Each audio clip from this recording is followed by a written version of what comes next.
Ele foi ali orar com Deus em particular. Irmãos, isso é tão importante na nossa vida, a gente ter um momento a sós com Deus, um momento você e Deus, não é ninguém. Não é você não pensar em ninguém, só em Deus. Muito importante.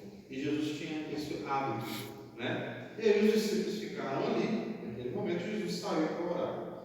E aí Jesus levou com ele não foi sozinho não, no primeiro momento, levou Pedro e os dois filhos de Zebedeu, né? Quem que eram esses filhos de Zebedeu aqui que a Bíblia fala? Né? Zebedeu era pai de Tiago e de João, né? E também Zebedeu era conhecido ali no meio dos discípulos, né? No meio de Jesus e tudo. E aí a Bíblia fala que levou os dois filhos de Zebedeu, que é Tiago e João.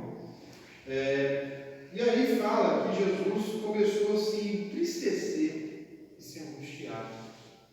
Por que Jesus começou a ficar triste e se angustiado? Interessante, né? Jesus ficar triste e se angustiado. Irmãos, Jesus ele é Deus aqui na terra, né? Ele era tanto Deus quanto homem. Então, as angústias que nós temos, Jesus também sofreu. As angústias psicológicas que às vezes vêm na nossa mente, Jesus também sentiu tudo isso, ele sofreu. Irmãos, nesse momento, Jesus se entristeceu e ficou angustiado, sabe por quê? Por causa da missão que ele teve que passar. Jesus sabia que ele ia ser traído. Pensa, irmãos, a gente ser traído é uma sensação horrível, né? Uma pessoa que você confia, uma pessoa que você está do lado, uma pessoa que você dá tudo para ela, você tem afinidade, confiança, e a pessoa te trai. Né? É horrível. E talvez Jesus estava sentindo isso ali, perante Judas. Né? Jesus, com certeza, ele amava Judas ali, mas ele já sabia sobre o que ia acontecer e por isso ele estava angustiado. E além do mais, Jesus sabia que ele ia sofrer. Jesus sabia que ele ia ter que ser o quê? Amassado, moído na cruz. Sofrer absurdamente na cruz para um propósito ser cumprido. Sabe qual é esse propósito ser cumprido?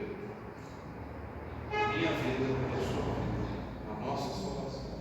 Glória a Deus. Paga por Jesus na cruz. Nosso pecado foi totalmente limpo na cruz. E Jesus sabia disso. E olha só, não era só o meu, o seu pecado. É o pecado de todos os eleitos. É o pecado de toda a igreja. De todas as pessoas. Pensem que tensão que Jesus sofreu, não é verdade? Então, ele já estava triste e angustiado naquele momento. Verso 38. Então ele disse: a minha alma está profundamente triste até a morte. Ficai aqui e vigiai comigo. Então Jesus compartilhou só com os dois ali. Jesus não falou para todos os discípulos naquele momento. Jesus só chamou os dois, os três, né? Pedro, Tiago e João. E falou para eles: olha, minha alma está profundamente triste, estou angustiado. E sabe qual que é o interessante, irmãos? Que o nome aqui, o jardim Getsemane, né? Região de Getsemane, essa palavra Getsemane, ela tem uma origem aramaica, né? Que é a língua da época. E Getsemane significa prensa de azeite. Olha só que interessante, sabe disso? Chama-se prensa de azeite. Porque eles tinham várias oliveiras, né? E certamente eles colhiam ali para prensar. Porque sabe como que é feito o azeite? Exatamente assim.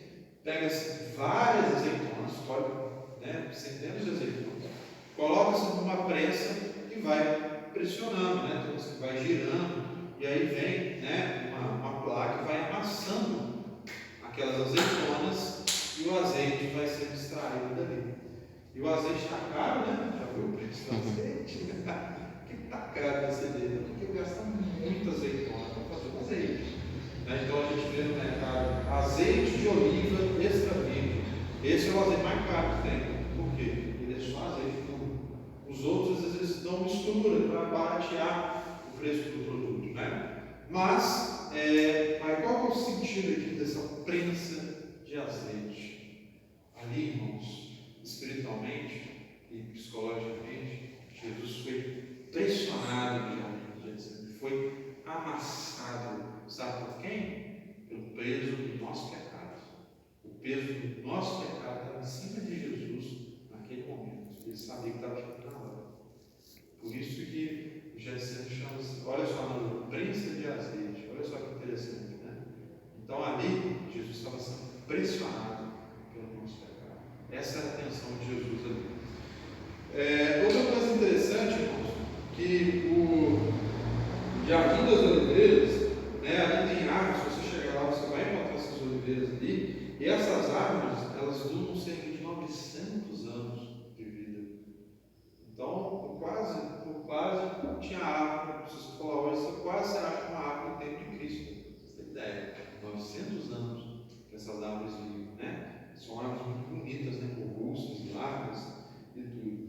E Getsemane fica próximo ali de Jerusalém mesmo, ao leste, né, de Jerusalém, aos pés do Monte das Oliveiras, né? Fica ao lado de um ribeiro ou um riacho chamado Cedron. Então, outras passagens bíblicas você vai ver essa referência também interessante. Amém?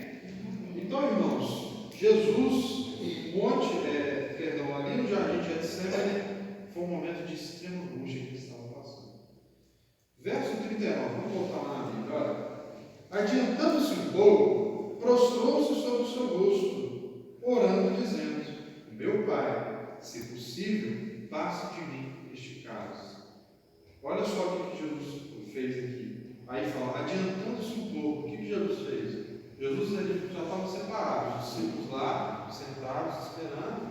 Ele estava ali, Pedro, João e Tiago. Aí Jesus se afastou, adiantou um pouco, Jesus saiu da presença deles e ficou sozinho. E aí Jesus pede a Deus, né? Ele se prostra no chão, sobre o rosto, se ajoelha e fala: Meu Pai, se possível, passa de mim este cálice. O que Jesus falou aqui, cálice? Sabe o que significa cálice aqui na Bíblia? Significa a ira de Deus. O significado de cálice aqui significa ira de Deus. Ou seja, Jesus sabia que a ira de Deus iria cair sobre ele. Por isso que ele fala, e ele clama, né? Jesus coloca ali o nível de angústia dele, que ele pediu a Deus, se possível, Deus, passa de mim esse cálice. Não deixa assim, não joga sua ira sobre mim. Porque, irmãos, né, o diabo está aí, tem gente que, o diabo, irmãos, o diabo já é derrotado, né? Já foi derrotado na cruz. Essa aqui é uma coisa que é 1000 vezes pior que o diabo, é a ira de Deus. Irmãos, a ira de Deus é algo violento. E quando a ira de Deus cai, sai da frente. E ia cair sobre Jesus. Sabe por que essa ira de Deus ia cair sobre Jesus? Por causa do nosso pecado, da desobediência da humanidade lá no Éden. Desobedecemos a Deus no Éden. Então a ira de Deus é sobre o pecado. Tudo que acontece no mundo, a ira de Deus vai cair sobre cima. Deus abomina o pecado. Deus tem aversão ao pecado, irmãos.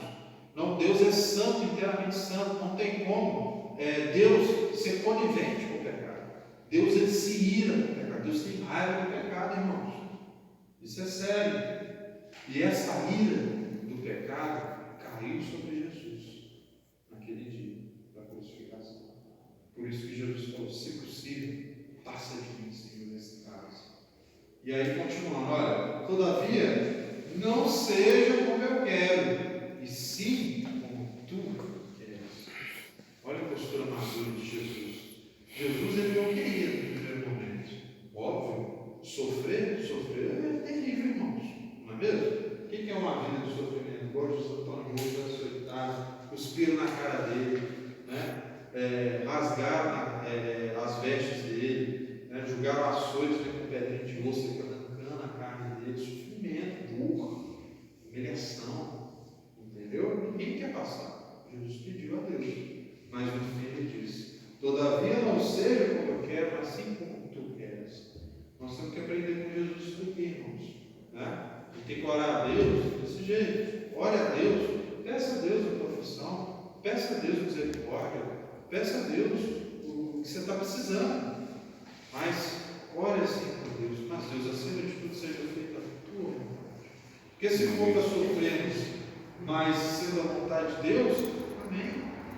Vamos sofrer, né, em nome de Cristo. Quantas pessoas, irmãos, sofreram e sofrem pelo nome de Cristo? Não é? Quantas pessoas no tempo do Império Romano morreram no Coliseu lá, virou comida de leão porque não negaram a Cristo? Isso é sofrimento, né? Ser cortado por espada, isso é sofrimento. Mas sofreram por Jesus, não é? Sofreram por Deus. Então Jesus aqui estava com essa mesma postura. Se fosse sofrer porque Deus assim determinou, seja feita a vontade de Deus. Verso 40. E voltando para os discípulos, achou-os dormindo e disse a Pedro: então, nem uma hora pudeste nos vigiar comigo?